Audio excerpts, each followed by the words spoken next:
દશક શીખવાના છે. નવી રીત, હું આ કાકરા નાખું, તમારે એકમમાં કેટલા પડ્યા એ કહેવાના છે ગણીને, અને દશકમાં કેટલા પડ્યા એ કહેવાના છે. એકમમાં કેટલા પડ્યા? 3.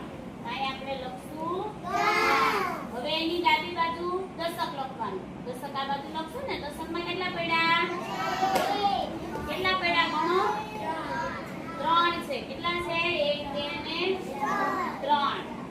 2 માં 3 2 ત્રકડા કેટલા થાય? 33. કેટલા થાય? 33. હવે એની સ્થાન કિંમત, જો એકમમાં હોય ને એની સ્થાન કિંમત ઈની રહે. તો એકમમાં 3 છે તો એના 3 ના 3 રહ્યા. દશકમાં કેટલા છે? દશકમાં કેટલા કાકરા છે? 3. તો 3 દશક એટલે કેટલા થાય? 30. કેટલા થાય?